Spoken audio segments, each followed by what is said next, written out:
following is a production of peanutbutterdisaster.com and may contain views and language not suitable for all listeners. Audience discretion is advised.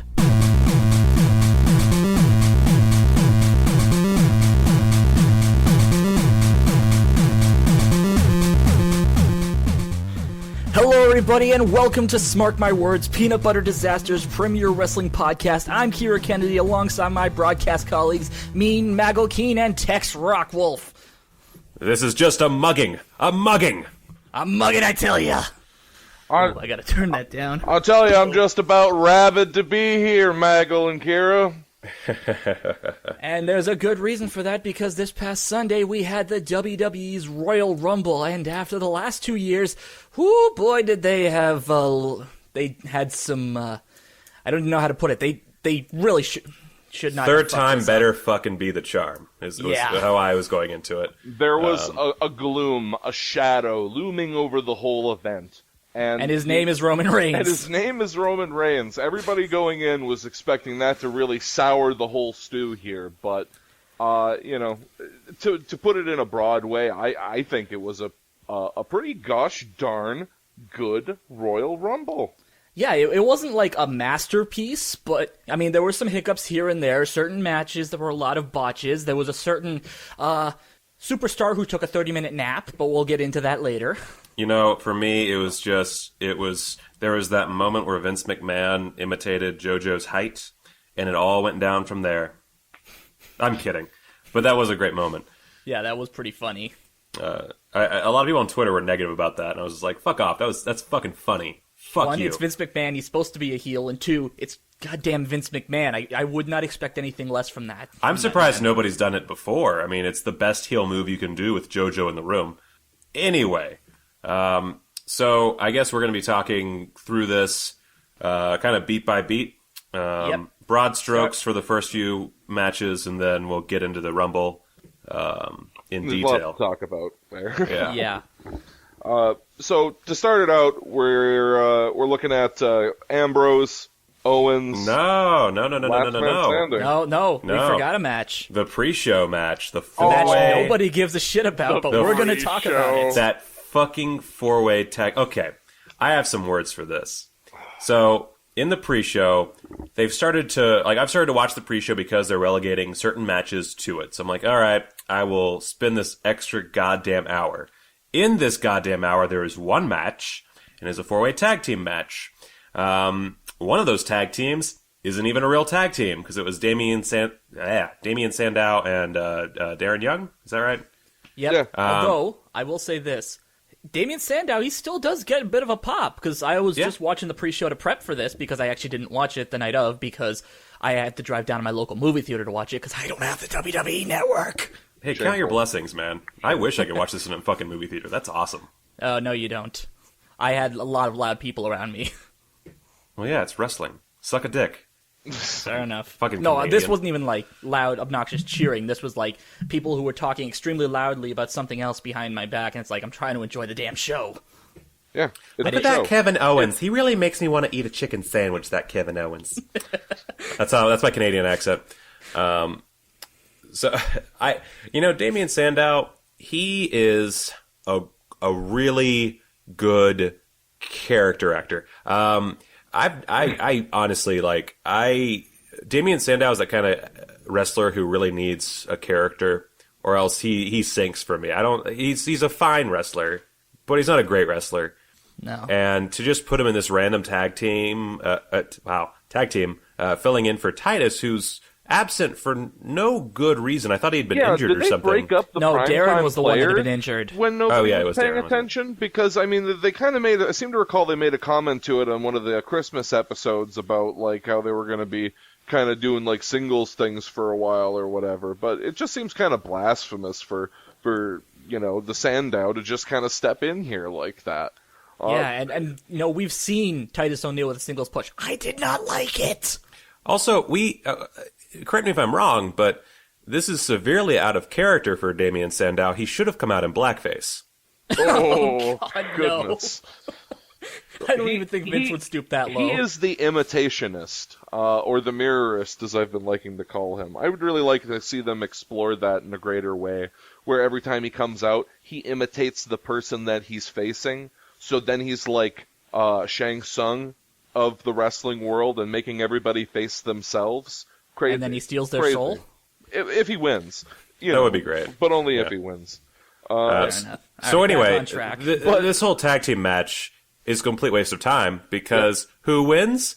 Well, it's Mark Henry and Jack Swagger, which I'm a fan of Jack Swagger. I'm sort of a fan of Mark Henry. I like them both. Given how long they both lasted in the Rumble, this seemed kind of pointless. Yeah, Jack Swagger lasts I think they said 15 seconds or something. Yeah. Hang on, I have the exact tweet I posted when Jack Swagger actually entered the Rumble. Number 24, Jack Swagger makes his way down, and he's gone. Well, same story with Mark Henry. He, in and right back out. So that's the thing. When they give us these matches and tell us that these are the stakes or whatever, it would be nice if there could be some interesting consequences in the story later on from these people being in there. And they were just total fodder. What I thought was interesting is that when I was watching, I had pegged maybe Sandow and Young, or possibly one of the others, but certainly not Jack Swagger and Mark Henry. I thought to myself, yeah, that's just what this match needs. Another 500-pound giant that there's no way that anyone will be able to flip over the ropes. Except they totally do it in less than a minute. Yeah, and I mean, just fucking either push Jack Swagger or stop. I'm tired of this. We'll push him slightly. Fuck but it. then it'll get high, and then it'll get high. I was gonna get a push, but then I got high. And then a complete waste of the Dudley Boys as well. Well, that's been kind of their anthem since they came back. Yeah, just totally wasted. Yeah, and it's unfortunate. So this was a bunch of bullshit. Moving on to the official show. Standing match for the Intercontinental Championship. Kevin Owens versus Dean Ambrose. Strong start to this show.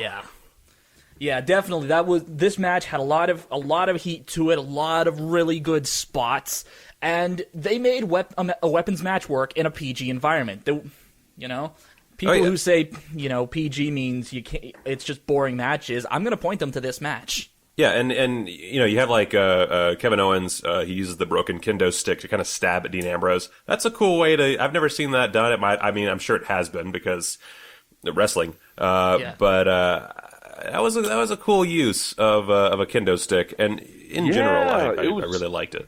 It was super aggressive. I mean, obviously you knew it wasn't actually going to cut or impale Dean in any way, but just the symbolic nature of it for me, it really did. They sold this feud to me 100%. I never, was in serious doubt that these characters don't like each other. You know what I mean?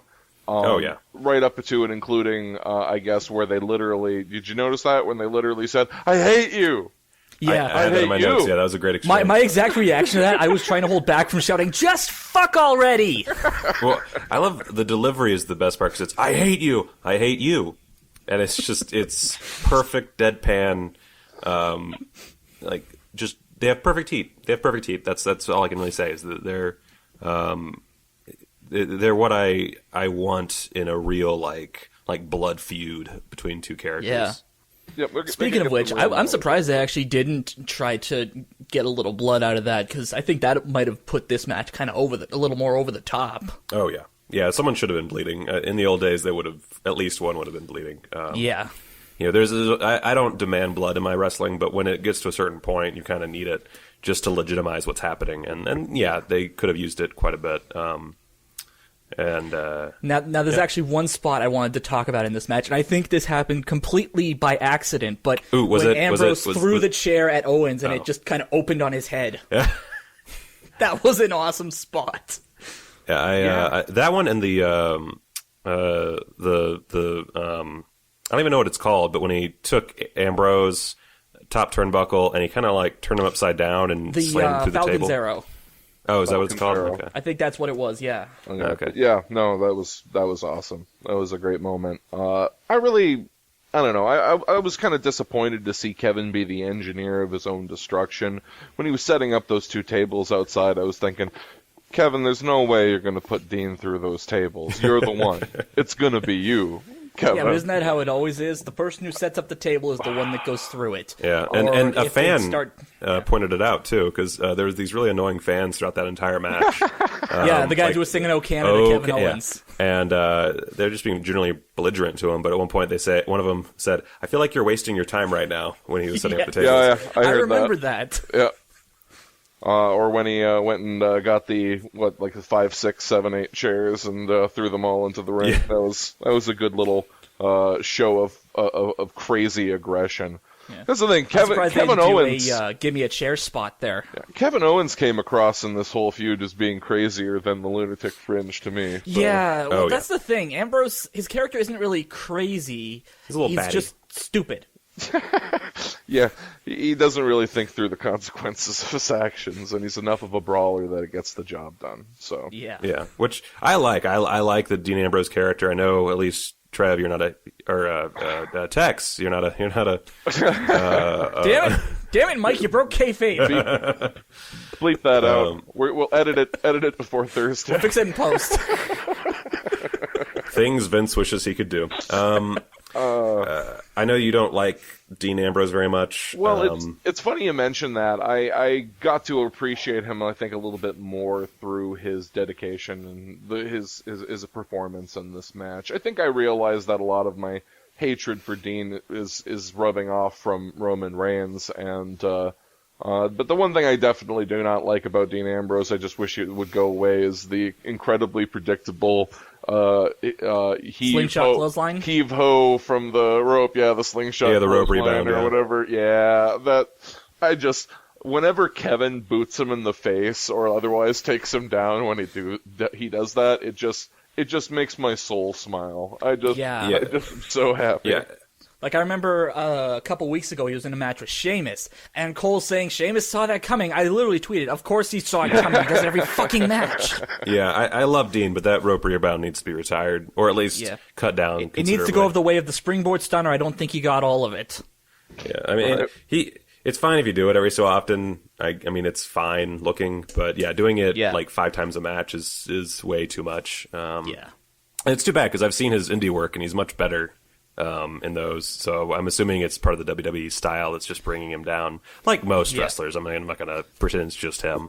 Yeah, I think that's kind of the case with a lot of guys. Like, I remember watching a match in NXT where Enzo Amore and Colin Cassidy lost a match because they had to go for their finisher, and then someone just kind of pushed Enzo off the top rope and he got pinned. Right. Yeah. So, bottom line, were you satisfied with the conclusion of the match?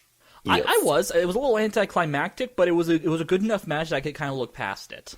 I'm a Kevin Owens mark. I really would like him to get his Continental title back, especially since it seems like they're just throwing multiple stabs at a title to a lot of people these days, where they get like boom, boom, back to back. So now Roman Reigns is a 2-time world heavyweight champion, that kind of nonsense. Mm-hmm. I kind of want Dino and Kevin to trade this one back and forth a little bit. I think like we've been talking about, this heat's real good. It could go for a while, and I mean, I think that they could put on a hell of a match at the big show. For sure. Absolutely. But I was satisfied with it more or less. Yeah.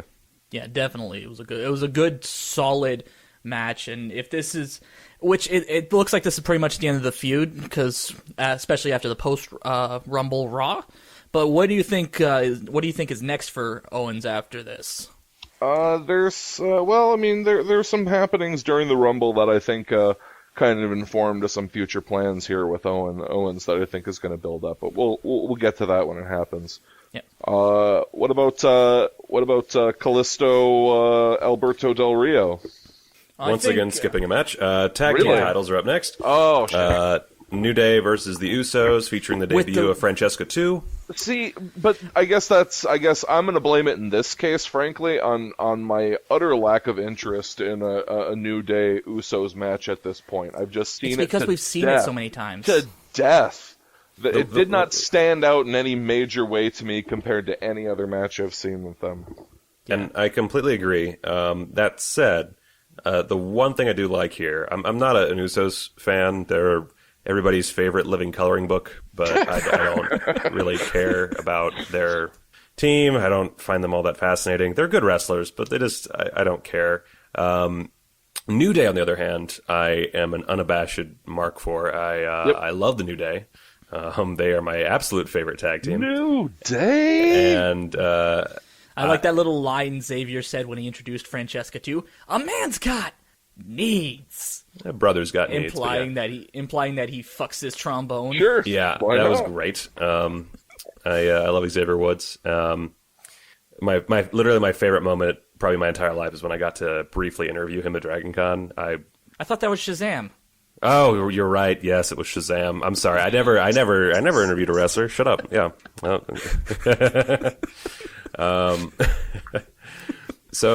what I liked about it was a very, and this is true of, I think most of the matches that we saw, was that it was very frenetic.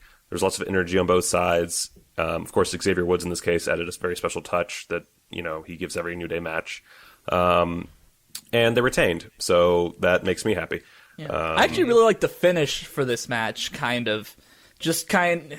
mean, the big ending, it's a dumb move, not gonna lie, but having him kind of just swoop out underneath, was it Jimmy, underneath Jimmy Uso? No, it was Jimmy. Wait, which one? He pinned? That he pinned. Pinned was Jay, I believe. Oh, Jay? Yeah. I actually, my notes literally said, Big E pins one of them after a big ending. But then one of the announcers mentioned Jay, so I believe it was Jay. I don't think I got that wrong. But still, just swooping underneath them, catching them, hitting the big ending, that was somewhat impressive. Oh, yeah. Big E's amazing. I love Big E. Big E is one of my favorites in the company. Yeah. He never ceases to impress me. He's entertaining, he can move, and quite frankly, I think he's way better as a heel than he's been as a babyface. Absolutely.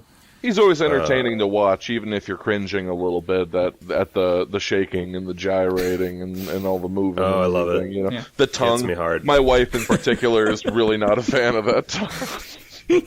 Love it. I like the bug eyes. He reminds me of what I would act like if I was a giant black guy. I see you put thought into this. Oh, yes. I live in Las Vegas. I have to think about what it would be like to be black. So, moving on, I think we can all agree this was a fine, okay match. It wasn't nearly as good as the opener, but it was a solid match. It was acceptable. That's about all I could really say for it. As much as a mark as I am for the New Day as well, I'm also starting to wonder what's going to shake things up a little bit here if they're ever going to actually lose this. Call-ups. I think they should just stay champion for the next 2 years. Sure. Well, I mean, I don't get me wrong. I would also be fine with them somehow winning another set of tag team belts. Let them go on the road, see if they can win a regional. Give them the with IWGP that. Tag Team Championship. Sure. I mean, I would just, like I said, it makes me happy when they do their, WWE tag. It's just so satisfying. So. But on the other hand, I like things to shake up a little bit. They've been pretty dominant as a tag team. Yeah, for sure. Now, from this, we move on to what I feel was probably the weakest match on the card.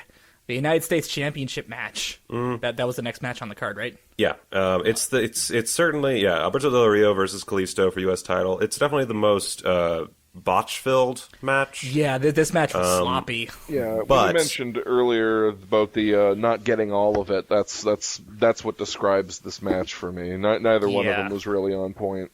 Well, there's not getting all of it, and then there's landing on your fucking head. Although, about that, he managed to transition from that so well. Like, it's one thing to botch, like Sin Cara botch, old Sin Cara. The bad Sin Cara. Yeah, not bad the Sin good Cara. Sin Cara. Bad Sin Cara. Sit in the Sin corner Cara and with the know what you alternate did. universe goatee. It's one thing to hurt your finger and say, okay, I gotta stop the match. It's another to hit your head and immediately, I don't even remember what he did. But I think he rolled. Immediately start rolling up your opponent. That's great. You can tell it's a botch, but it feels like a natural botch. Okay, he tried to do this move. He messed it up, but he's a fighter, so he keeps going. And that happened a good bit. And the thing that I liked about this match, it's probably my second favorite of the non-Rumble matches because it tells a really good story. And yeah, for sure. we get Del Rio being an amazing heel and really putting Kalisto over with his heel tactics like that. His attempting to tear off that mask is perfect. Yeah, and especially since Del Rio's got a history of accidentally, I'm doing air quotes for those of you who can't see, accidentally tearing off people's masks. Oh yeah, it's a violation that, you know, is unparalleled when dealing and fighting with a lucha. So, you know, I mean, yeah, definitely. Yeah, it adds almost like a life or death thing to it. Yeah, absolutely. Yeah. He did him a major favor in being such a good heel that, you know, and I was reading about this online. Apparently, you know, backstage, Alberto is talking about how he's really like taking Kalisto under his wing here and tried to help get him set up for success. I like that. You know, I wasn't crazy about the whole Kalisto dropping the title the day after he wins it. Like, I think I was about ready to throw a rant on Twitter about it, and it's because it's like you're trying to build these new stars, and then you go straight back to the 50-50 booking, which, again, not crazy about it happening again here, but it was a solid enough match that I could kind of put my frustrations to the side about it. I think if they had put more time into this feud, it would have played more organically. Yeah. I think it's just like I guess they wanted this match for the Rumble. At some point they decided that, and they're like, oh shit, we only have so much time to build this up. Let's take that title off of him, put it on him, then we'll put it back on him. And, you know, mulligan. Kalisto's a 2-time United States champion now. Yeah. Just like that. Can't hold that against him. No, I'm not holding it against him. It's just, you know, we're just slanging these things around, apparently. Everyone, you get a championship, and you get a championship. All right, so last match. I'm sorry. Before the Rumble. Yeah, and I think we all liked it. Was fine again. I think this match, Charlotte versus Becky Lynch for the Divas Championship, was probably the closest we've had to an NXT caliber women's match. Still a ways away from me. I've seen a lot of like, oh, this is the best match we've gotten of the Divas in a long time. Yeah, probably. But that doesn't really say a whole lot because the Divas division is booked like shit. So exactly. I mean, it was a good match, but it was like a good Raw match. It wasn't a good pay-per-view match in my eyes. Yeah. No, it definitely had its share of problems. Again, there were a lot of botches in this match. I think the fact that Flair was there kind of, Oh, it almost ruined it for me. Yeah. I love Ric Flair. By the way, did you know that Ric Flair is Charlotte's father? Wait, what? You're shitting me. Fuck off. No, fuck you, you fucking I have Canadian. A reliable source that tells me that Ric Flair is Charlotte's father. You're a lying whore. She's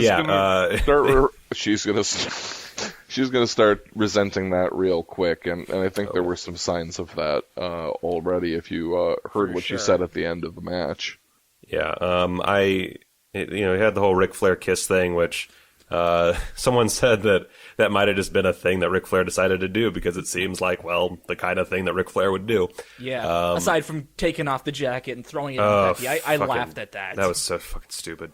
It was stupid, but it was kind of funny. I thought it was so funny. Dumb. Becky Lynch is one of my favorites. It's probably Paige then Becky. I just don't know Sasha Banks well enough. But like they're probably my two favorites. And Becky just seems like she's getting, I don't know, buried compared to the others. Out of the three that came up at the start of the Divas Revolution, Becky's probably been getting the shit end of the stick. Yeah, and of course, this whole match is just a way of transitioning into a Sasha Banks versus Charlotte feud.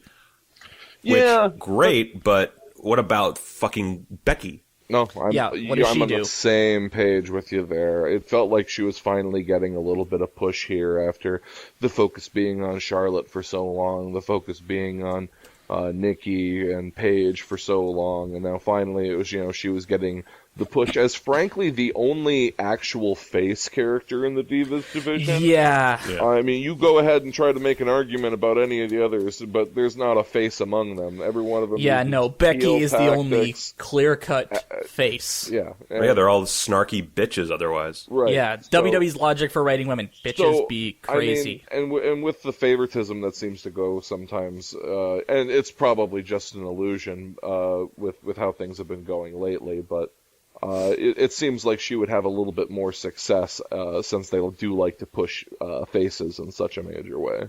Yeah. And I guess I'm worried now that she's just going to kind of go bye-bye in a little bit and kind of like stand in the corner and wait for Sasha to pass. I've heard some rumors that Sasha's been wrestling like shit at some house shows recently, so I guess time will tell how that's going to work out. For sure.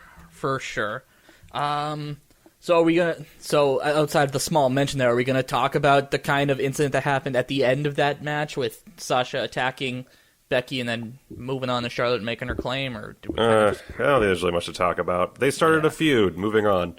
And now, ladies and gentlemen, the Royal Rumble, or as I like to call it, watch out, the floor is hot lava. we're gonna trademark that So if we can. Okay. Before we get into it, the idea behind this particular Rumble is that instead of the chance to headline WrestleMania, you actually get the chance to take the belts. You get to be the World Heavyweight Champion if you win the Royal Rumble. That's an interesting idea, but that's the idea that they have. This is where the story is taking place. Not a whole lot of ganging up on Reigns, though, was there? No, there was not. There were a lot of heels kind of going at him but none of them were kind of ganging up. Everyone had an extraordinary sense of fair play in this that was with the kind exception of outlandish. Lesnar's elimination. I mean, I could go right off and tell you about my overall opinion about how they did that, but we'll go through this. But yeah, no, it definitely had a strange vibe to how people were treating the number one target. Yeah, I mean, it seems like, okay, I'm gonna, I'm a wrestler. I'm going to go into this match. If this guy is taken out, then I have at least 50% more chance of winning the World Heavyweight Championship. So maybe before we get down to the last numbers, I team up with this guy and this guy. We throw him over the top rope. Not that hard. He's not that big of a dude. He seems clumsy. We take care of him and then we move on. Seems like adequate logic. And, it's the thing about, storytelling is all about conflict. Yeah. And that's why wrestling makes such good story, because it's literally just conflict. But, if you have this amazing setup that seems made specifically to facilitate this conflict of, everyone's going to be going after Roman Reigns, use it. I mean, you're already doing this cheap bullshit by taking him out for half the goddamn match. Yeah, that was fucking stupid. Yeah, and why not, prior to that happening, though, have everybody gang up on him, then have them take him out. I mean, it would then, raise the question of why even bother. But besides that, then have them take him out, do the splash by Rusev through the table, and I mean, that seems like a much better approach than, he'll be, fighting one-on-one with various opponents, and then he'll be taken out. I don't understand that booking. It's as confusing as Kevin Dunn's camera work. Yes. Speaking of which, the number 3 entrant in the Royal Rumble. I am not going to talk about the number 2 because that was a fucking waste of a number 2. I'm sorry, but Rusev, no, that was poor Rusev. Yeah. Ruru, I'm sorry.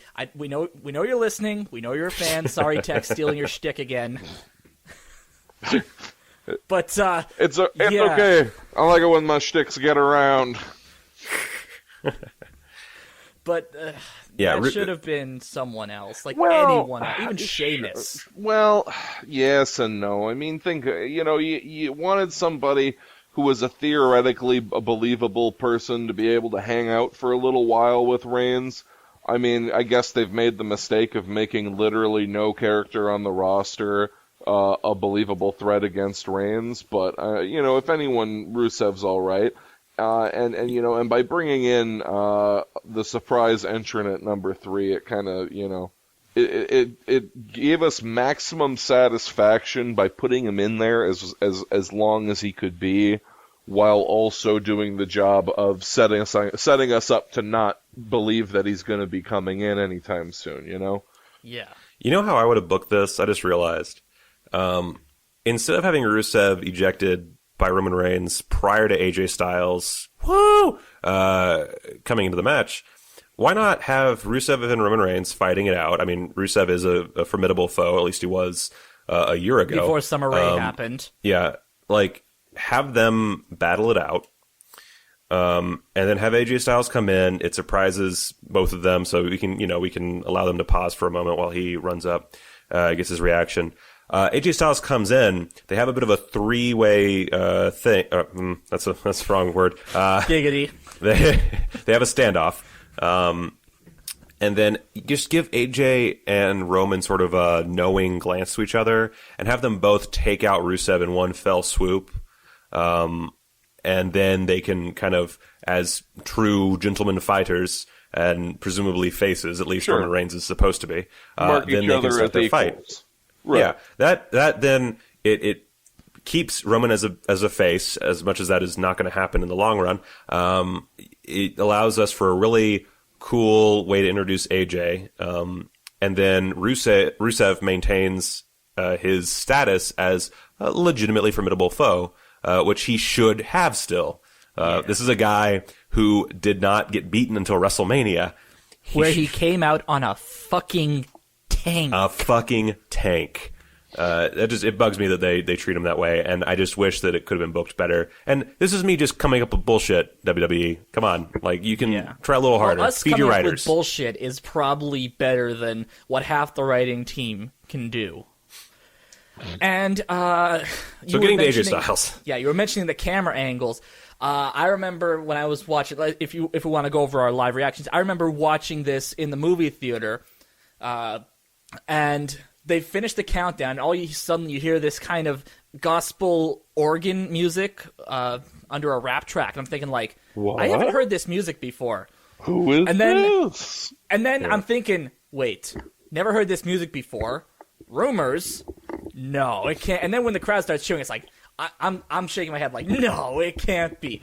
And then the second they cut to AJ Styles coming out, that was one of the few moments I have legitimately marked out, not even internally, just oh my god, yes! Yeah, it's too bad it was shot like shit. My understanding while watching it was that the crowd really appreciated Roman's subtle acting skills, because we got a big fucking close-up of his face while they were cheering. I didn't recognize the music either, but I do know the "I am phenomenal" thing that AJ has as his sort of tagline, I guess. Yeah. So if I had seen that, I would have immediately started cheering with the crowd. But instead, I was just concerned about Roman Reigns' constipation, and it wasn't until we got that medium shot of AJ Styles coming out, which, by the way, dear Kevin Dunn, a medium shot is not epic. A wide shot is epic. Being able to see the screen when we see this notable tagline is pretty epic. Yes. Your medium shot after the close-up of Roman Reigns, not epic. You are shitty, you Bucky Beaver motherfucker. Yes, and posting it on YouTube the day after is not a good consolation prize. Yeah, that was such... I'm turning into gold dust. Yeah. Next thing you know, I'm going to... I assume you do that anyway. I do not. Classic Dusty mode. Kira Dust. Anyway, AJ Styles was exciting. I think that all this kind of hype brought, the casual fans who I guess the casual fans are perhaps a little too casual to look into wrestling online, but, it was well known that this was a possibility. He's one of the most well-regarded independents, and they used him in an interesting way. So, I mean, I gotta give them credit, except for the way it was shot, as you guys pointed out. But I gotta give them credit that I think they kind of put him into a good spot in the Rumble that was satisfying. And he got 2 eliminations to his name.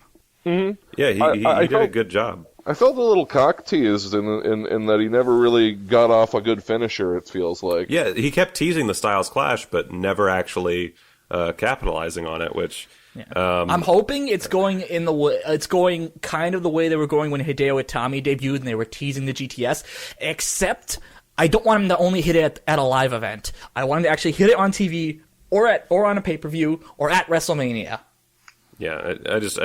Yeah, he needed that finisher. That was really the only thing. I mean, they used him very well. I mean, eliminating Kevin Owens, smart move. Kevin Owens eliminating him? Or no, not Kevin Owens. Who? He eliminated Tyler Breeze and Curtis Axel. What am I thinking? Oh, I'm sorry. When he was, I'm thinking when he was eliminated. That was brilliant. There's way too many goddamn wrestlers. Yeah, well, and speaking of that, Kevin Owens coming back out there, I liked that when he was coming down, he looked like he could barely stand. And then, there's when he got into the ring, he stopped selling completely. Now, arguably, that was either him trying to fake out everyone in the ring, or the adrenaline hitting, or I've seen 100 different kayfabe reasons why he suddenly stopped selling. I gotta say this, broken, but. I like the spot that they did. They did it a couple times in this match. I think all of them involved Kevin Owens, where you have a wrestler run to the ring, just immediately lock up with one wrestler and just start trading rights instantly. I love that spot for some reason. It's energetic. Yeah. And he did keep the injured thing for a few seconds into the match, and I can believe adrenaline hitting. Sure, why not? Fuck it. And he's crazy. Fuck it. Whatever. He's crazier than the actual lunatic. Yeah. And of course, after AJ Styles comes in, Tyler Breeze shows up. Doesn't really do anything, which is unfortunate because he's a really great supposedly, talent. Still being punished. Just going off the dirt sheet, being punished for asking to leave early. What a bunch of cock and bullshit.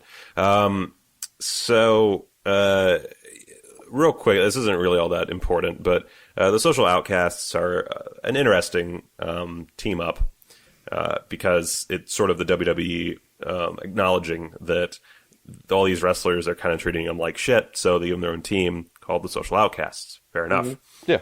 So this is kind of like that tag team issue. All right, we have these Social Outcasts. How are we going to push them? We'll send one of them out of the 4. We'll send one of them into the Rumble. And who will it be? Oh, it'll be Curtis Axel. He'll get eliminated. Because he was never eliminated last year. Yeah, because he was never eliminated last year. Which, fun joke, I guess. But I'm a big fan of Adam Rose. I love his NXT work. I think that he was sadly underused during his whole bunny debacle. And then there was the Rose Bush. Yeah. We do not speak of the Rose Bush. We do not speak of the Rose Bush. Who are the... this is why there's a Social Outcast. Who are the other 2 guys in there? Bo Dallas and Heath Slater? Heath Slater, yeah. Slater. I love Bo Dallas too. Bo Dallas is one of my favorite personalities on the roster, and I guess, do people just not get the joke? Because I think it's a great joke. But everybody shits on him, and it bugs the fuck out of me. He's supposed to be one of those obviously fake motivational speakers. Yeah, and he's a great heel at it, too. Comedy I and quote Bo wrestling Dallas is a all the time. Fine line, Maggle. You know that. It's real hard to straddle that line where you're taken seriously as a competitor in any real sense, and you could still pull off comedy. And I think if they put him over every so often, he would be fine. Agreed. He's a good wrestler. Well, he was 10 and Bo at one point. Actually, I've been unable to take him seriously since the Halloween episode of SmackDown when he was Boo Dallas. Not been able to take him seriously since then. I mean, I think he's a great sort of comedic heel, and maybe he doesn't get put over, but he deserves more to do and to be less of just a standard joke because he's very interesting. Yeah. But anyway, point being, they send in Curtis Axel. He does nothing. and it's a waste of having them in. I think they should have had 2 social outcasts go in, preferably Rose, but it doesn't really matter. And just wasted opportunity, I think. Instead of putting Big Show in there again, just put one of those guys in. Big Show and Kane. Yeah, and Kane Mark at least Henry. is Demon Kane. I mean, that's fun. And he I really wanted concessions Kane, though. I was hoping that he was going to come out. Yeah, get the sell Ryback is somebody warm tuna and pretzels protein shake. Yeah. So By the way, I actually do refer to Ryback as the Ryback. The Ryback. Oh Yeah. yeah. Well, I guess they did stop doing that, didn't they? Yeah. So Kane Daniel shows up, Bryan's the he only kills one that calls everybody. him that. Well, it's a little reverent, and he is the big guy after all. Yeah. I forgot. Chris Jericho shows up, and he Because is Chris Jericho Royal for a long time. Rumble is Jericho. Yeah, and that DDP yoga is working for him. He is. looks good for his Although, age. Looking at him next to Styles, Jericho's not a very big guy, but just that kind of shows just how tiny Styles is. Like, I think he's even smaller than CM Punk. Yeah, he's not a big dude, but he's a talented dude, so that's all that Yeah. really matters. I'm sure that Vince was against hiring him Yeah, for it's like, the longest what's time. this small guy here? We I just give him alone? muscles. In thinking that Jericho was around for just way too long. He was in there for a good 50 minutes. He was in there twice as long as AJ Styles was, and he's 5 years older than AJ Styles. Oh my God, he's only 5 years older than AJ Styles. That's terrible. Oh I my know, God. I know. Shame on him for being 5 years older. No, it's just it's so sad that AJ Styles is coming in right here, and he's only 5 years away from being Jericho's age. And Jericho, he's on his way out. It's just, I don't know. It makes me sad to think that this could have been part of the product for so much longer. Just one of those things. Oh, sure. It's reality seeping in, death knocking at the door. All that jazz. Sure, Wow, this all got that good heavy stuff. fast. Yeah, we all die someday, folks. You will die, I'll die, we're all going to die, and nothing happens after that. But if we're moving lucky, on. we can visit Dead Wrestler Beach. So let's see here. There's a bit of time where nothing really happened. Kane shows up, kills everybody. Goldust comes in. That's who was number 8, right? I lost count when Goldust came out. I was like, because I was so busy tweeting because I did not care, and it was like, wait, what number did Goldust come in at? You're so bad fuck at it. this, Kira. I barely tweeted at all. I tweeted maybe 10 times total. I stuck to my notepad and the match, and I wrote down every single number. So Goldust comes out, nothing happens. Ryback comes in, he kills everybody that's standing. And Kofi Kingston shows up, nothing happens. There's talking about shitty camera angles. There was one spot that WWE didn't even talk about, but was talked about on another YouTuber's channel.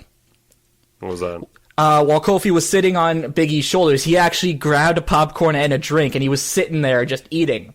Oh the yeah, popcorn. and you see the remnants of that when they showed the replay of him being taken out of the ring because they were too busy focusing on Roman Reigns walking away to show Kofi being sent over. Yeah. Or being eliminated, however it happened. I don't know. I didn't fucking see it. Look, Kevin Dunn, we know you have a hard-on for Roman Reigns, but try to focus on the other wrestlers too. Well, you see, he won't get Vince's dick in his mouth for the night if he doesn't show Roman Reigns a certain amount of times. It's not that he loves Roman Reigns; it's that he loves Vince's dick in his mouth.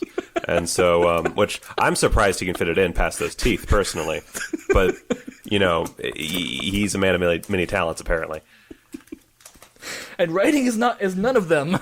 Yeah. So Titus O'Neil showed up. My note is he's alive because I was confused as to why he wasn't in the tag team match. Mm-hmm. Apparently, it's so he could be in the Rumble. They're pushing Titus O'Neil. He's the total package. He's charismatic. He's a big burly dude, which Vince loves. So he's guaranteed to get a push there. I think that they're really thinking about pushing Titus O'Neil in a big way. Yeah, which I personally love Titus O'Neil. I think too. he's great. I love his work. I think he's a beautiful black man. He's got the total package in his pants, I'm sure. But does military charity package has work its own and stuff. Twitter. Like he's everything they want. yeah, but there's no fan reaction. Like people like him, but where It's is like, this push going to come yay, from? it's Titus. Wow. Okay, we're gonna do the golf clap. Well, if we're going to make that argument, I mean, you could make the same argument about Roman. I mean, I guess little kids are cheering for him and maybe some women, but, I mean... Well, that's a great example. It's not working. No one cares. No one cares. So, man. Which is disappointing because the night he won the championship, the arena fucking exploded when he pinned Sheamus. I mean, granted, it could have been that they took the title off of Sheamus. Stupid. Yeah, I mean, that's the thing. That was a cheap pop. Like, possibly the biggest cheap pop in history. It was the cheap Bigger pop than Mick heard around the Foley? world. Yeah, I'm actually going to say, yeah. If you're taking a belt off of Sheamus, that is the cheapest fucking pop you can get. R-Truth handled this the most brilliant comedy spot I've seen in a pay-per-view in a long time. The action just came to a standstill. I was howling the whole time. As soon as I saw him taking out the ladder, you guys, I mean, it was like so perfect. Yes, set it up, and man, the way the expression on his face when he got to the top of the ladder and turned his head just slightly upward to look for it, just no. Oh my god! Just perfect. I'm surprised they didn't do the my bad. Totally perfect. I was a little sad they eliminated him immediately at that point, but I was sad they didn't do a ladder spot with him. Yeah. I was expecting that. It's like, I see Kane there. It's like, okay, Kane's going to push over a ladder. Come on, Kane, push over the ladder. It would have been funny just to, Kane, pushing it with one arm over, just kind of not even or even caring. just leaning on it, oops. Yeah. Absolutely. That would have been a great way of ending that bit. That said, it's still a perfect bit by itself. It's just, it could have been bookended better, is all. So, no harm, no foul. It's just, once again, I think my booking would have been better. WWE, don't call me because I've heard how you treat your writers, but think about it. Well, they treat him slightly better than TNA treats them. TNA has writers? I know, I'm shocked too. I thought it was just Dixie Carter, writing in a little pink journal. No, that's Vince Russo's journal. Another example of Kevin Dunn being the worst. So we actually get a shot at one point, and this is I guess it's partly Ryback's fault, but I'm going to blame it on Kevin Dunn because I hate him. But his foot touches the floor right before Luke Harper comes out. He gets thrown out, and his foot touches the floor. It wasn't supposed to, and they ignore it, even though it is on camera. And that's a problem I have with WWE as a whole, and this is most wrestling promotions technically, but I feel like some would. I'm aware of one promotion that's starting out now that's gonna not have that happen. But this whole we have to stick to the script thing. If something goes wrong, if someone winds up touching the floor, and it's caught on camera, just take them out. Roll with it. Call an audible. Now, looking back on it, I'm he might have gone through the first or second rope, maybe, but I'm pretty sure he went over. If he was hanging off the edge, he probably went over the top. Yeah, I can't think of any reason he would have gone through the others. I'm thinking of that because I realized that because of the camera work, sometimes I don't quite know what's happening. So maybe I missed it, but I'm pretty sure he went over the top rope and touched the floor just barely. In which case, fuck you guys. Mm-hmm. But anyway, so Luke Harper shows up at number 13. Hardy har har. And that's when it happens. The big fuck you moment. The League of Nations shows up with Mr. McMahon in tow. That's right. And he gets beaten up outside of the ring. Now, this is all well and good, except they're pushing Roman Reigns. Now, I consider it a bit of a coup on their part that he did not last to the final two. That was very smart, because it takes the sting away a bit, but he is a babyface who is being put over as incredibly strong, so strong, ladies and gentlemen, that he does not need a gurney to get out of backstage after being injured. Mm-hmm. The problem, of course, being that if he doesn't need a gurney and he can walk, then why the fuck doesn't he just go back into the ring? Exactly, because he's tired and he needs a nap. Yeah, he needs his little Roman Reigns nap. It made him look like a damn coward after getting the boots put to him, to have him walk back there under his own power. That's something Sheamus would do. And sit out the majority of the Rumble, technically. Yes. Like, you know. And how the fuck does he come back? It's during, I think it's during Sheamus's entrance. Yeah, that he fucking blindsides Sheamus. Yeah, what a fucking bitch. Roman Reigns, the character, is a fucking bitch. Yeah. He's the biggest bitch of all time. He makes Bo Dallas look macho. He makes Darren Young look macho. He makes anybody who I can think of look macho. He's fucking... It's so frustrating because as a person, I think Roman Reigns is great. We're both from Pensacola. You know, that we have that bond going on. I should like the guy. He's pretty. He has great muscles. Like a nice guy. He's a family man, you know. I mean, hair. Like he'd probably call you son, but you'd let it slide. You wouldn't be that mad about it, you know. As long as son isn't preceded by suffering succotash. Oh, yeah. And he seems like the kind of guy who would be fun to have a beer with. And that, you know, if like history tells us that should be what I need in a good wrestler, but it is not the case because he is just scripted to death. Like every time they try to make Roman look strong, it just makes him look more like a fucking bitch. And they orchestrated this whole pay-per-view. They changed the way that the Royal Rumble works to position this as Roman Reigns versus all 29 other guys, one versus all. But in fact, it should have been called one versus some. Less than half, actually. Because one versus some, I'm going to take a nap and deal with the rest later. Right, well, and it was just bullshit. They should have used that opportunity to show us how tough he was, what a fighter he was, how he wasn't going to just sit down and stand aside and sit this one out. He was going to go back in the ring and fight for what was his. And that could have been, gone some ways to making me believe, making me want to cheer for this guy. But yeah. You said it. They made him look like a bitch. Yeah. And consequently, I care even less now. Also, in regards to just poor storytelling, Stardust shows up after Goldust has been eliminated. Yeah. Guys. That was really thoughtless. I'm wondering, did they make a mistake? Was Goldust supposed to hang out longer? It seemed like a natural bumping off. And the thing, like, he said on Twitter that Stardust is ending. Like, that could be some other bullshit, but I'm pretty sure that means that the Stardust character is coming to an end, and he's probably going to go back to Cody Rhodes, which is fine. I like both characters. Yeah. But, like, we're not going to get any send-off to this? This is it? Like, they're in the same match together, and they're never going to see each other? That's fucked. That is straight up fucked. They're one of my favorite opportunities. Yeah, they were one of my favorite tag teams when they were on together. They were one of my favorite feuds, and just farted away. Mm-hmm. Big Show comes in next to little consequence. Neville comes in next to even less consequence.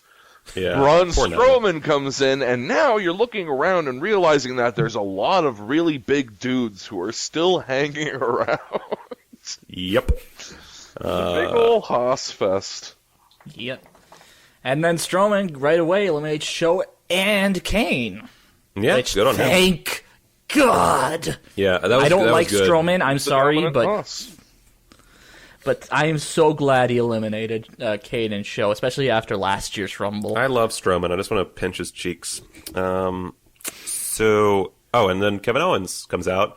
We've already talked about him, but great stuff. He's the only man who could have eliminated AJ Styles and still gone over. So A+ on that booking, because that could have turned out very poorly. That could have been deja vu to last year's Rumble. The welcome to the WWE line. Oh my God, it was so epic. I love Owens just like chirping during his matches. And hopefully they're setting up for something in the future. Hopefully AJ wasn't going to remember that was Kevin that did that to him. Hopefully we'll get back there, because that could be some pretty intense matches too. Oh yeah, absolutely. I'm looking forward to the inevitable Kevin Owens versus AJ. Yeah, I was actually looking up some of their matches in the Indies. They've put on some really damn good matches. Oh yeah. So don't fuck this up, WWE. I know you want to. You love it. You really want to. Don't fuck this up. So then Dean Ambrose comes in, then Sami Zayn comes in, and Sami Zayn, great wrestler, fan favorite, doesn't really do a whole lot. Well, he eliminates Owens, which He does limit Owens, which is I'm all well hoping and good. that sets up to an eventual match as well. I Well, personally would love to see Owens and Zayn at Mania, but I mean, this confirmed for me that they definitely weren't just going to be putting Sammy back in NXT and let him languish there forever. You know? Yeah, this shows that he's going to be debuting properly sooner rather than later, especially since he doesn't have an NXT screen. Which is great because for the show. I mean, he's hugely over. Everyone loves Sami Zayn. He fills a very good spot on the roster, I think, right now, which is believable. Which is believable faces, frankly. Like there's not a lot of believable faces or believable heels at this point. yeah, no, most of them are in NXT. Mm-hmm. Yeah. So Yeah, and a lot of our roster is very gray. Yeah. Yes. Not to be racist. So, Wouldn't that be racist? Canada. Oh, yuck, yuck. So, What are you? No, you know what? You're not the you're not the Michael Cole of this anymore. You're the Jerry Lawler. You're the Jerry Lawler of this now, Kira. I thought it was the Byron Saxton. No, I said last time, nobody has to be Byron Saxton. I would never do that to somebody I consider a friend. look, Kira, in America we call that a human rights violation. So, I know that this doesn't make any sense to your Canadian ears, but we have things, we have laws. So, a lot of stuff doesn't happen. Mark Henry shows up. He's eliminated. Lesnar shows up. Brock Lesnar shows up. There we go. So, the moment that I think we were all waiting for, because obviously Brock Lesnar had to be in this. Crazy that this is only his second Rumble. Yeah. Like, it's his first Rumble since 2002. Holy shit. 2003. Or 2003, I'm sorry. So his last Rumble, I was 12 years old when it was his last Rumble, because that would be January of 2003. So yeah, holy shit. One, he looks great. Yeah. Two, holy shit. So I would have been the big problem with bringing in Brock Lesnar is that why shouldn't he win? Yeah. There's no reason. They have to do the most bullshit nonsense to take him out, because To set up for a Wyatt's feud that is going to be so lopsided. Like, Oh I my am God. seriously considering sending flowers to Bo Dallas. man. But yeah, I am so excited to watch Bray Wyatt lose at a WrestleMania again. Well, hey, So conspiracy it's theory time for about his annual that, fellas. push. I mean, we've been talking for many years, fans, about like the rub that you get from beating the Undertaker. But what about the rub that one would get at WrestleMania from beating the guy who beat the Undertaker? You mean the one in 21-1? That's right. How Actually, you gotta say it like powerful Heyman says it. would Wyatt look if he was actually able to put Brock Lesnar away? Anyway, what if they don't do that? What if they do Strowman versus Lesnar? don't care? 'Cause that's an actual physical match. Yeah, It it is. is, and they But- kind of previewed that. I feel like a little bit. They kind of like tested the waters to see if people would talk about that. The problem is, Strowman is a lot like the Hulk. He's big, and he's green. way That's true, green. Yeah. I like Strowman. But he does have a long way to go. Yeah, someday he's going to be like a great monster for them if he keeps I'll learning admit, and they he's don't gotten squander him totally. better, I think. But I don't think It that would he be- can hang, and I don't think he's made enough of a presence for himself, within the roster to be a believable person that people would want to see. I don't know. well, he did Absolutely. catch a snake once. What I think would be interesting, and then I'll leave this alone, is if they booked it this way. What if Brock Lesnar, because he's so full of himself, gets so frustrated with the Wyatts and their bullshit that he challenges them against Paul Heyman's wishes, and then we get like some great shit with Paul Heyman. He challenges all of them on a one-on 4-on-1 handicap match. Yeah, 4-on-1 handicap match at WrestleMania. Would that not be awesome?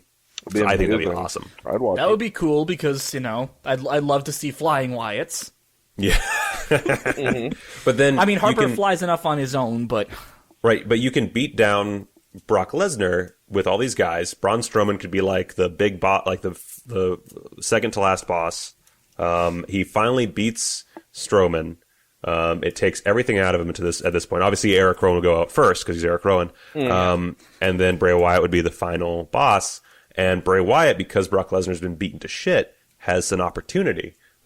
He would still lose because it's a WrestleMania with Bray Wyatt in it, but it would at least give us one hell of a match. I think that would be gangbusters, which is why I don't think it's going to happen. Yeah, I was actually talking to my dad about this, and he thinks that because there's rumors of Goldberg coming back, that Goldberg's going to get involved in this too, which... Oh, God. Goldberg. Last time that happened, it turned out great. yeah, the crowd totally didn't boo them out of the building. No, not at all. And, I think they were saying boo Earns. I think boo Earns. And I think the passion and the love for wrestling that Goldberg could really bring would definitely bring out the best in his opponents. Yes. Are you being sarcastic? And Lesnar wasn't flipping the bird. He was giving the middle finger out of love. Oh my God! Yeah, I like Goldberg. I'm a huge fan of Santa Slay. No. But moving on, since there's still plenty to cover. Jack Swagger, number 24, who was Jack Swagger. Oh wait, he's gone. Yeah. Yeah. Okay. That's done. 25. The Miz. Now this is interesting because that was awesome. Because he comes out and he goes over to commentary, and he sits and he hangs out aside and away from everything, and the commentary team reacts to this like we're supposed to think that he's a coward, like we're supposed to be this cowardly heel and everything. But, okay, Cole, you go in there. Right. Well, right. But oh wait, no, he did, and he lost his shoe. Oh no, I remember that. But what's interesting though is that the Miz does it for the short term. For like what? How long did he wait to get in? Like I think it was like 5 minutes, maybe. 5 minutes, and we're supposed to think that he's a coward. Roman Reigns sat out the majority of the Royal Rumble. And in much shadier conditions, and we're not supposed to think that about him. You know what I mean? They shouldn't have invited the comparison between that heel behavior and Roman Reigns' alleged, But Roman Reigns is a hero. Oh, right. I know. He's the shining star. He's the most silver. It's the Roman Empire. It's the and there's a simple explanation for why Roman's a hero and Miz is a bitch, and that answer is look at the keys, look at the keys, look at the keys. I love The Miz, first of all. I'm ready for a huge Miz push. Oh, my God. My first thought when he came out was, what if he won't win, but what if he lasted to, the very end? What if he actually pulled out all the stops, and there was just this random Miz push? I would have gone all over that. Hey, if it doesn't lead to another Miz movie, I'm happy with it. Because I'm sorry, I did not like the Marine 3, I did not like the Marine 4, and I did not like... the other one he did. The Christmas one? The other one. Oh, it's a classic. I missed that. I really wanted to watch that, and then the only, they showed, there was an initial showing, which I missed, and then the only other time you could watch it on TV was at 2 a.m., to which I said, nope, that's not happening. So, point is, I'm all about The Miz, and I think he should be World Heavyweight Champion. Alberto Del Rio... Alberto Del Rio shows up and does some stuff. And Brock Lesnar... As this is going on, Lesnar is just slowly eliminating every member of the Wyatt family. He destroys the Wyatt family. Bray comes in, and we get our bullshit moment where Bray Wyatt sends in the goons, despite their eliminations, and... There's no disqualifications in the Rumble, Maggle. Except for that time Finlay totally got disqualified by hitting everyone with a shillelagh and then pulling Hornswoggle out. Yeah. There's a limit to the no disqualifications rule. It's within the, if you're not in the match, you shouldn't be able to participate in the match. And if you are the direct reason, someone who is not in the match, in taking someone out of the match, that shouldn't count. That doesn't make any fucking sense. Agreed.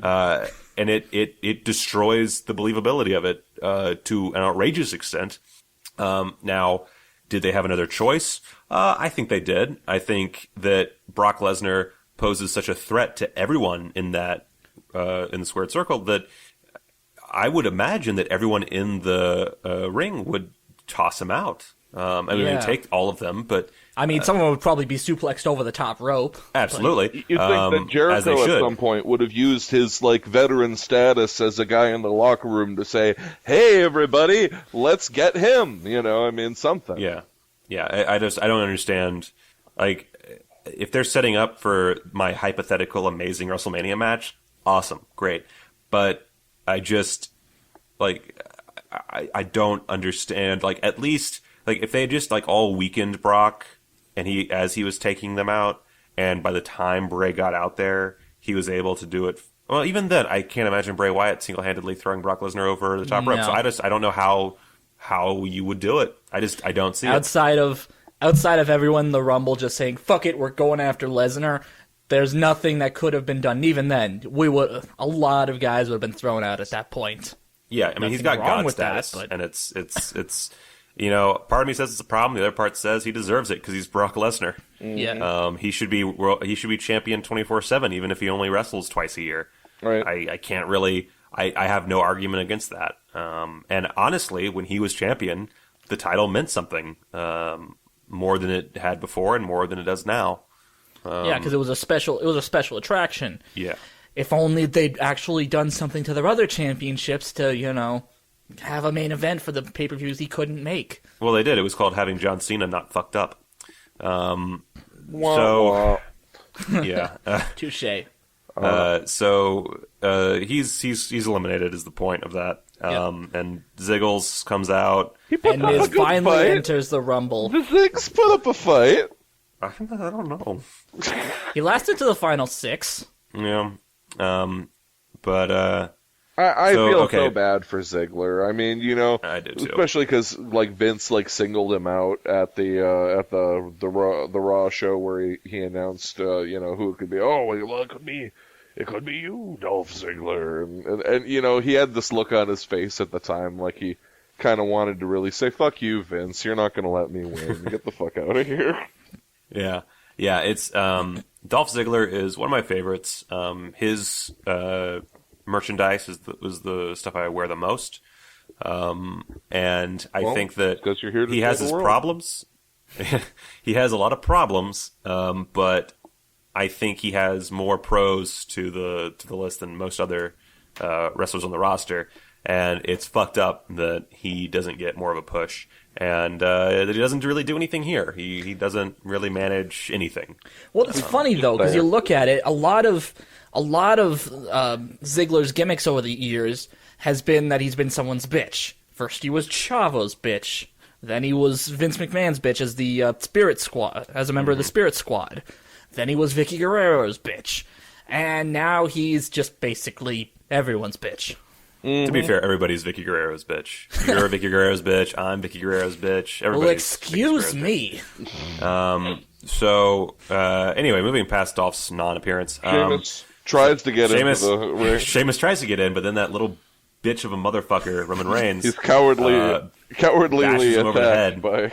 by Roman Reigns. Cowardly attack by the heroic Roman Reigns. yeah. Why are we supposed to be cheering for this guy? And then Reigns immediately eliminates Miz and Del Rio, which does not help my liking of him at all. And finally, number 30, He was in the back. The The one least even surprising Stevie Wonder would moment have of all seen time. coming. Triple H. You know what? People like to bash Triple H because he's an egotistical sociopath. Fair enough. But he's an egotistical sociopath with some amazing pecs who likes to spit water all over himself. So, you know what? I like So you're him. saying he likes to get himself wet? He likes to get himself wet, yes. He likes to waste water. All over that sweet, sweet body. And he eliminates Ziggler, because of course he does. And there's this moment where there's a face-off between Triple H and Bray Wyatt, which feels pretty epic, actually. Yeah. And Triple H tries to order Wyatt to take out Reigns, but Wyatt doesn't take orders from nobody. Wyatt don't take no shit. He doesn't take no shit. And that was a great moment. That was a perfect character moment. If he had done it, it would have been betraying the character. And Bray Wyatt, who, let's be honest, is the most in character on the roster aside from The Undertaker. Mm-hmm. Yeah, even when he does interviews, he still talks in that New Orleans accent. Yeah, fucking brilliant. And then Sheamus kills him. But for a moment, and it makes sense. Sheamus taking out Wyatt makes sense. He's saving his boss. Great. That makes sense. And then Ambrose, of all people, eliminates Jericho. Well, I mean, there's been rumors that he's going to face Jericho at Mania. Plus, maybe this is payback for that gentle shoulder bump Jericho gave him at Night of Champions. Oh, yeah. And that would make sense, considering Ambrose needs a feud now, since assuming the KO thing is over. Well, he needs a feud for after Fastlane. Oh, yeah, that's true. But that's after Jericho, of course, gives Triple H a code breaker, which was awesome. And so okay. So I know that I'm doing a lot of fan booking tonight, but I have one more. So how it goes down is Reigns eliminates Sheamus, and then Triple H immediately takes out Reigns, which is great. The crowd popped for that. I love that. But let's be honest, the pop is from Triple H taking out Reigns. It's not Reigns taking out Sheamus. Here's how I would have done it. I think because Triple H is going for this huge heel moment, and we have to do everything we can to make Roman Reigns out to be a babyface, we need to make him the ultimate heel. What do heels do? They sacrifice their little peons.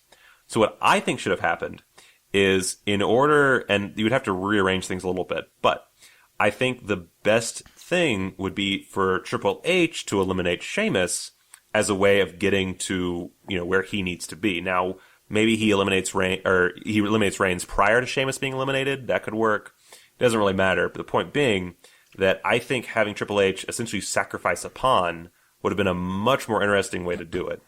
That said, the way it plays out there's no negative to it, so I can't really blame him.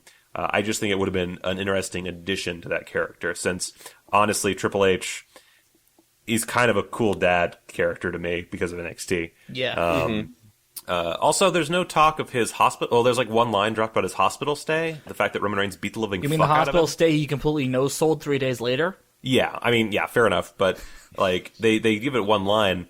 I feel like that would have added a lot to it. It also would have probably played a little bit better if he did this all despite still being injured. Like if they had some that bullshit like white bandage that they do with everybody else. If he had done all this injured, it might have helped a little bit more. Although if he had done it injured, that might have actually made him into a babyface. Oh yeah, that's true. That's fair. They didn't. They didn't. Want I mean, not to that he do that. wasn't already it was a hard to babyface for tell eliminating Reigns from the way that they did things, but Yeah. So anyway, and then it's Triple H versus Ambrose, and we all say to ourselves, well, Triple H is the champion now. Yep. Fight happens, and it happens. It was a solid 3 minutes where Ambrose got in a good offense. They pushed Ambrose on this. For one single slippery Sterling moment, I thought to myself, wouldn't it be interesting if Ambrose walked out of this as a double belter? Wouldn't it be interesting if Ambrose walked out of here with the championship and Roman had to look at his best friend who now had the thing that he wanted most in this world? I mean, wouldn't that be kind of an interesting take on things, I thought to myself? Except the WWE'd fuck it up. Yeah, well, of course they'd fuck it up, but I mean, one can dream. Absolutely. Shouldn't I be allowed to dream? The WrestleMania match is not Reigns versus Triple H. I mean, it is, but it shouldn't be. It should be Roman Reigns versus Dean Ambrose. I mean, you're pushing two younger talents, and it's a match it's been building up for years now. You get the feeling that had Rollins not been injured, that would have been a triple threat match. Mm-hmm. Oh, certainly, yeah. Yeah, but now the two of them can feud, and then once they've been feuding for a while, the only one that can bring them back together is Seth Rollins. Whoa. Full circle. Full circle. You just blew my mind, man. I know. Time's a flat circle, yeah. Yeah, that would be the way to do it. So anyway, so the H-Man. H-Man's our boy. He's the winner. He's the 14-time champ, is it now? Yep. Yeah. Which, I mean, you know what? this will be, or it has to be his last time getting the championship. Yeah. Surely. I think this is a good way to end it. Good for him. I think this year we're going to be seeing a lot of superstars kind of retiring completely from in-ring competition. I think you're right. It's in some cases it's been a long time coming. I think if Sting does anything else at this point, it's going to be him stepping out for forever. I don't see him really coming back and having some kind of renaissance or miraculous recovery. I mean, he put some mileage on that old body of his, and at least we have all those years of TNA Sting to look back on. Joker Sting. What'd you say? Because I'm an asshole, Tex. I am an asshole. I forgot. Yes, with the highlight of his TNA career, pinning Jeff Hardy in 90 seconds. Anyway. So yeah, like I said, it was a pretty satisfying Royal Rumble for me. It had some twists and turns. I really couldn't have predicted exactly how that was going to go down. I was pretty pissed for a hot minute, I'll admit, when I knew H was going to walk away with this one. But I'll tell you this: did you guys watch the Rumble or the Raw that followed? Yes. I haven't yet, but I've got spoiled. With his brief mention of McMahonism. Yeah, he delivered for me. I thought that was a sizzling hot fucking promo at the beginning about how he was going to defend this championship. So I'm kind of excited to see where they go for it, especially because I know that within any reasonable doubt, we're going to see the end of his career sooner than later. So yeah, for sure. So overall, what did you guys think of the Royal Rumble 2016? Well, it was better than the last 2 years, but that bar was kind of low, especially, since both those Rumbles almost ended with a full-on riot. I don't think you can call the bar on the floor being kind of low, but sure, yeah. Whatever. Yeah, I was kind of trying to downplay how much those two Rumbles sucked. I paid $60 for last year's Rumble. Oh, you poor Canadian bastard. Actually, it was more like $70 because of the Canadian dollar, because you guys keep fucking us over, but... You fucking hat. So, yeah, I mean, it was, I gave it, I always review these things on letterboxd.com, and I gave it a 3.5 out of 5, because it's, it's above average, especially for this day and age. It's a strong start to 2016. For sure. If this is a sign of things to come, then great. Although, let's be honest, it's not.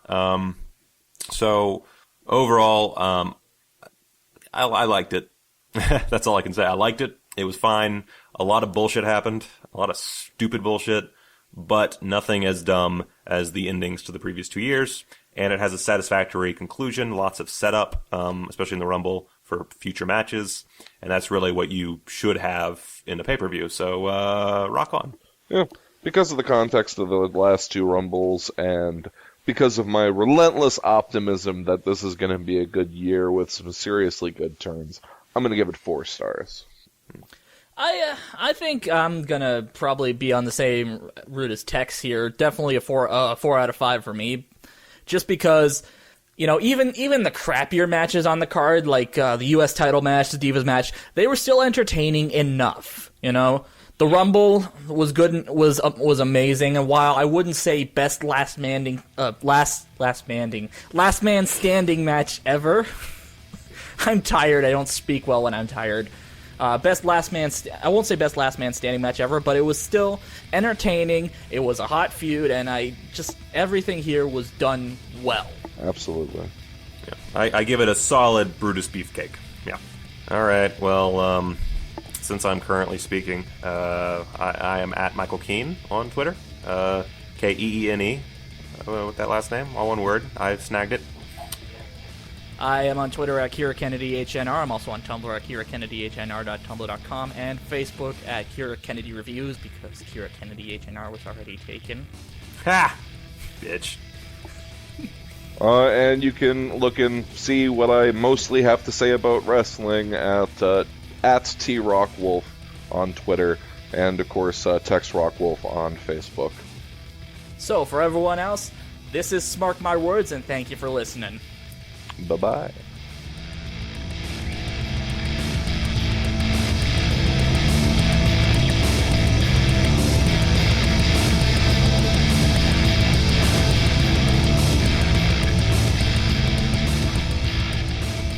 Mark My Words is hosted by Kira Kennedy, Tex Rockwolf, and Michael Keane.